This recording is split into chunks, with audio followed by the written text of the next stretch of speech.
It's been a pretty long while since I've sat in front of a camera and talked properly to it, rather than sung or played an instrument. But hi, I'm Amy and I'm autistic. I got diagnosed with Asperger's syndrome when I was 3, and again when I was around 6 or 7, I don't remember. I mean, I was pretty young at the time, so I'm not gonna really remember. Since Autism Awareness Week started on the 26th of March, Autism Awareness Month is April, and Autism Awareness Day is the 2nd of April, I believe. I thought I'd share my experiences as an adult with autism and my experiences as a child with autism, because I was very fortunate enough to get diagnosed early, but I was showing some really severe signs at the time apparently, so that's going to be a cause for concern. But yeah, I thought I would just do that kind of thing, like a little series or something.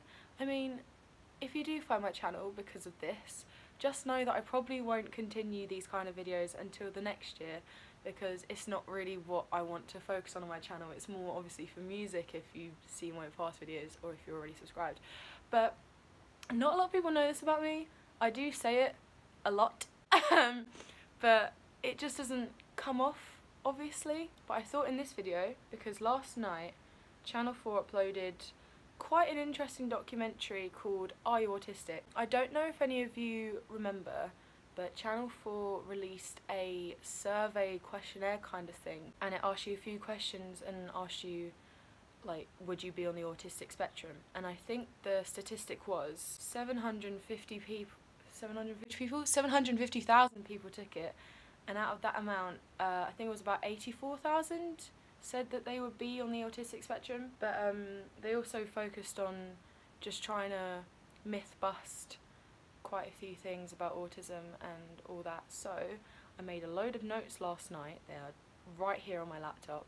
So let's get on with it. I remember getting really annoyed even at the kind of blurb or the description for the programme, and the very first line they say is autism cases are at an all-time high, which made me feel like we're not a case. This isn't a disease. It's just something that you live with, and it makes us who we are. It's not a disease. It's not something to be scared of. I get what they're trying to say, but they just didn't say it in the right way. And I remember looking at the hashtag on Twitter, and a lot of people were saying the same thing as well, saying, you know, you shouldn't be saying it like that. It's a bit dangerous. If you want to try and bust myths about it, then don't automatically say it's a case. It's not a case.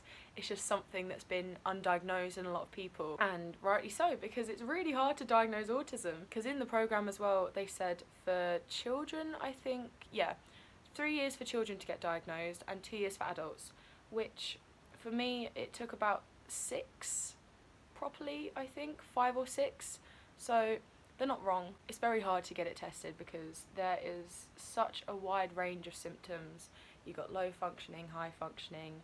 Some people just display all the stereotypical symptoms. Some are just, you know, they kind of come off as shy or have social anxiety, but really it can be autism. But yeah, it's just something that's hard to diagnose. It's not a case. It's just, there's not really a certain word I can call it without being offensive, really. A disorder? It's not really a disorder. I mean, it's technically a syndrome, but that offends people as well. I mean, personally, I don't really care, but I can't, you know. There was a point in the programme where they showed a robot which shows facial expressions to children. I found that scary. If I was a child looking at that, I would be so scared. I mean, I wish I had that kind of thing, because even to this day I still find it hard to read body language and facial expressions. I would have looked at that and I would have screamed and cried and no. No. Also as well, I feel like it would have been harder for me to understand, because that's a robot and humans are different to a robot, obviously. Humans have so many different ways of showing expression, and I mean, obviously it's gonna be a typical way of showing anger or sadness or happiness, but people have so many different ways of portraying themselves. It would make it easier for some children to understand, but I think harder as well. You know, autistic people don't particularly like change, and obviously going from seeing a robot portray an emotion and then seeing a human is going to be a bit weird. So I feel like it's good for some exercises, but I don't know. I'm very nitpicky about this. I think it's only because a lot of autistic documentaries just do not portray it well, or just not right, you know? Like, it will focus on high functioning or low functioning. It will focus on people who know people who are like autistic, but they don't focus on the autistic person themselves. So I'm gonna be nitpicky, I'm sorry. They mentioned Rain Man, which obviously is a very I guess stereotypical way of portraying autism, but they mentioned about how it is a bad portrayal, but then they kept going on about it, kind of like they kept showing scenes from it and talking about it. So in my head I'm like, if you don't want to make people think that this is autism, then don't give it such exposure, because I feel like now a lot of people are going to go and watch it and see if it is the typical portrayal, which it's not. It's just not a good representation of it. I forgot her name. I just went off by Fringe Girl, but the neurotypical woman, I don't get why her opinion mattered so much in the whole of this. I mean, it's good to let neurotypical people try and understand, but there was a quote at the end of it where one of them said, oh, as much as a neurotypical person can understand autism, which obviously an autistic person can understand autism, but neurotypical people can't. Well, not fully, anyway. But I just don't get why she was in it so much. I mean, there was a point where they were talking about small talk and she was like, I hate talking about the weather. It's like, no one likes talking about the weather. You don't have to have autism to not like talking about the weather. It just kind of annoyed me at the time, I guess. But it is good to let people without autism know that, you know, even the simplest tasks such as small talk, like I get so stressed out about small talk. I cannot do it for the life of me. But even simple tasks are just so overwhelming and so hard that it's stressful and can send us into a meltdown, leaves us there stimming, looking like we're an idiot, but really we are just trying to calm ourselves down. And then there was the blind date kind of thing, the whatever it is, that dating thing, I forgot what they called it. But they really showed off social masking really well, because obviously you've got people who are like, you don't look autistic, you're not going to look autistic unless you are severely low functioning, then yeah, you may look autistic. But with me personally, I tell people, yeah, I've got Asperger's, I'm autistic, and they're like, I never would have guessed. Yeah, I mean, I'm not gonna make it obvious. Like they said as well, I don't have a flashing badge that says I have autism. I mean, that would be pretty cool. That would clear up a lot of conversations. It's just not something that comes to mind. How do you describe an autistic person and what they look like? You don't. It's just such a trivial thing to say. They said about social masking, and honestly, when I was watching it, the forewoman just didn't seem autistic at all. I really resonated with that because I don't seem autistic apparently. So I've kind of mastered the social masking, like how they said the eye contact. I can't make eye contact for very long. I'm noticing right now I'm looking at the camera and then looking away to look somewhere else. I do the same with people. Laughing when we don't actually understand what they're saying all the time. Extra effort with body language. I mean, me right now. It's really hard to try and explain myself without seeming like I'm being rude or offensive or blunt or cold. With autism, it's hard to come across, and it just takes longer for us to process what's being said, process everything that's being said or done around us. But then they kind of ruined it when at the end they were like, yeah, we have autism, and then one of them said, oh, there's a high chance one of us will have a breakdown, lock ourselves in a dark room, blah blah blah. Kind of makes us sound like we're sociopaths, psychopaths. Not all of us. Some of us can just get on fine. We just need a bit of downtime. Personally, in social situations, I don't really consider myself that autistic, just more introverted. Like, I need time to recharge myself. I mean, yeah, they're not wrong in some ways. I mean, I have come home from nights out or just seeing friends, and I would just sit there and cry and have a bit of a meltdown. It's not every day. I mean, if it was every day, I would never go out ever again. I don't know. Obviously, it's a hyperbole, but just don't. I mean, I'm taking it literally. I'm gonna take it literally. And then they mentioned sensory differences. Thank you so much. No one understands this. They were talking about the hypersensitivity of it. I feel like the only hypersensitivity I have is the feeling of touch and textures, especially with food. I only started liking pizza a couple months ago, and I'm almost 19. Sandwiches are a no-go. Pasta on its own, amazing. With anything else, no. My sight is not as good. I mean, I've got about 3 pairs of glasses around my room.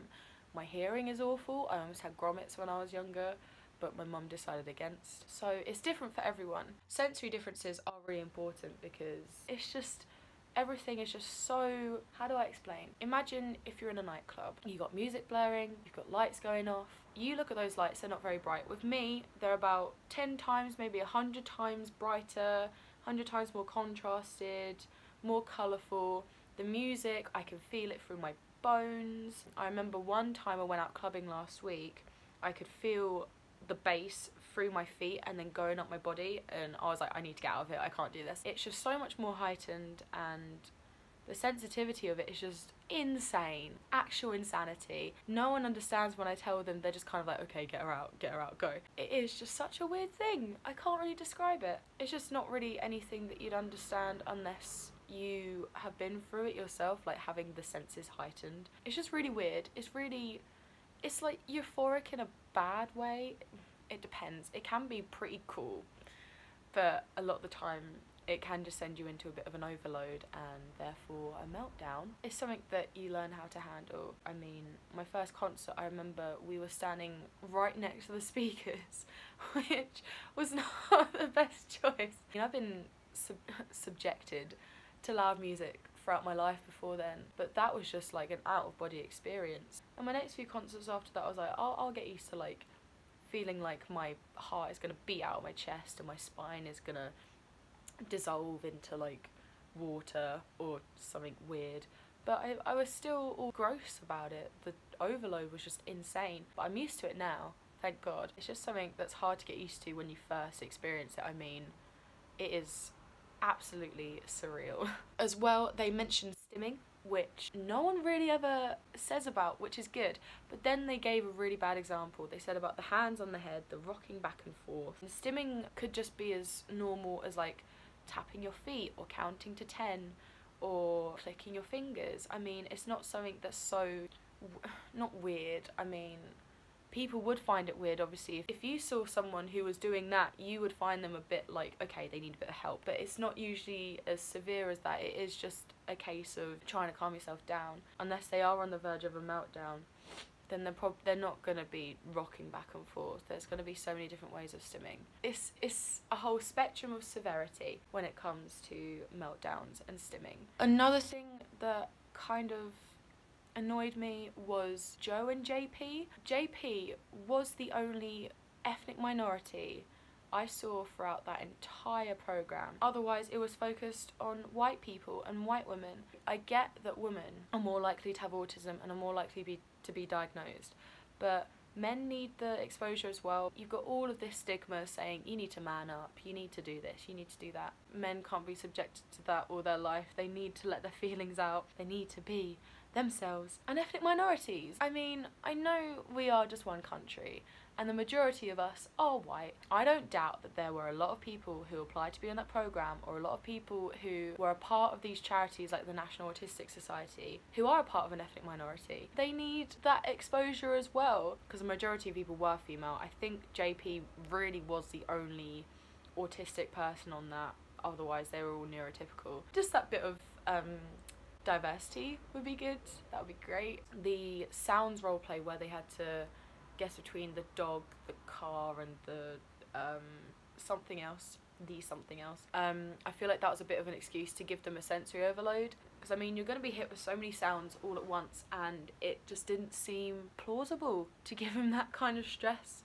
I mean, obviously it wouldn't have been for very long, and if they did have some sort of meltdown about it, then they'd stop straight away. But still, it just didn't seem very effective to me. The one that did seem more effective was the one with the change, where they were doing the meals and they had a change. Honestly, that resonated with me so much. Working in retail, where you have to do so many things all at once, being in education, where you have to do so many things at once, and then having both of those put together just does not make up for a fun life. Even with plans, whenever someone's like, oh, can we meet this day instead of that day? And I'm like, I don't know. I can't handle it. Processing it in my brain is just so hard.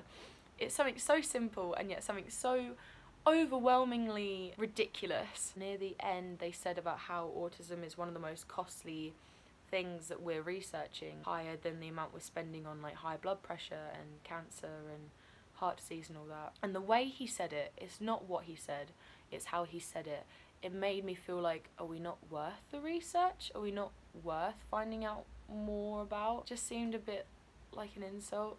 I mean, yeah, it's good that we are getting that research, having that sort of exposure, but I mean, don't say it in a way where it seems like a bit of an insult to try and learn more about the condition. We do spend a lot of time researching, but we still don't know that much about at all. It's hard to learn about because so many people portray so many different symptoms. And then, I mean, if you haven't watched it, then go and watch it first. They finally did a diagnosis of Joe and JP, diagnosed with, Joe got diagnosed with Asperger's and then JP with autism. Didn't even know that Asperger's was a diagnosis anymore. I'm glad that they both took it well, and I'm glad it didn't take a toll on them both. They did spend the majority, I think the majority of their adult life wondering if they were autistic or if they were just shy. I'm glad they didn't take it as like, oh my god, I have autism, I'm gonna die or something.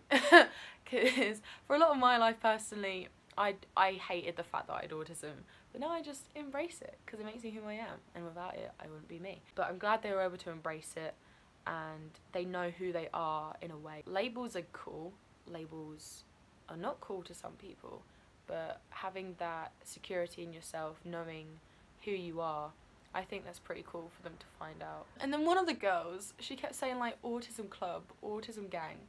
I mean, inherently it's not a privilege. Neurologically, I think that's the word. It just means our brains are wired a bit different. It's not really any special club or gang we're a part of. It's just something that makes us us. I mean, we are different. There's nothing severely wrong with us. We just have a bit of trouble processing things and having a bit of social trouble. But I mean, otherwise, it's not really a sort of club or gang to brag about in a sense. This is me personally. I don't know about anyone else. It's pretty cool to have this kind of thing, but at the same time, it is something that stresses a lot of us out. It's just a bit of a weird way to describe it, I guess. I mean, we are just autistic people. It's not some sort of special club you need to be a part of with the password of a diagnosis paper. I don't know, I found that a bit weird. And then they ended it with a really nice quote saying, autistic people aren't broken, we're ordinary, our brains are just wired differently. Yes, I agree. There's nothing that bad about us. I mean, I think we're pretty cool, you know. Not to toot my own horn or anything, but they didn't show a huge variation of autistic people. I mean, like I said earlier, they either focus on, I mean, people like Louis Theroux and Reggie Yates, they usually focus on the more low functioning end and how it affects families, but this did focus on high functioning, which doesn't really have that much exposure of, because obviously a lot of people see high functioning autistic people and they're like, I wouldn't have guessed. And obviously it's not as simple as that. We kind of keep it very subtle. They didn't give any support either. They only really said, if you think you're autistic, go to your GP. And I know for one that GPs will not give a flying fish about whether you think you might have autism. They'll refer you to someone, sure, but on the surface they don't really care. I asked one time, can I be put on some sort of medication or have some therapy to help out my autism, and they just, I never got anything back. I never got another appointment, I never got a referral or anything. With the way that the NHS is going at the moment as well, they were saying about how it would take even longer now to get diagnosed, which I don't disagree with, because I mean, funding into the NHS, where? Even having a phone number or a link to like the National Autistic Society or another non-profit autism charity, that would have been nice. I mean, I did look on Twitter afterwards and I did see a lot of tweets from charities saying, bear with us, our website has been freezing because of the high traffic, which I found really good. I was really happy about that. Just don't say it's kind of a lost cause, go to your GP. I was very nitpicky about this because I just want it to be portrayed in a good way and not have any sort of stereotypes or generalizations. I think that's what every autistic person kind of desires when it comes to a documentary like this, but you cannot please everyone. I mean, me, I'm very hard to please. Obviously. Honestly, it's brave to do that kind of documentary. And hats off to Channel 4. I mean, it wasn't the best, but it wasn't the worst. And it definitely didn't show off any myths about it either. I think once I watched a documentary where they tried saying that vaccines caused autism, which obviously doesn't. It's an alright documentary. Go and watch it if you want. I'll put the link to it down below to the 4OD site. If you're not in the UK, I'm sorry, but I don't know how else you can watch it. I mean, maybe someone would upload it on YouTube. I don't know. Just, you gotta search the place. But yeah, I hope you enjoyed hearing an autistic person rant about an autistic documentary, and an autistic person who will never be pleased by any documentary, because I mean it's hard getting the good exposure. I'll be uploading more videos across April about autism. If anyone has any specific topics they want me to talk about, then let me know down in the comments.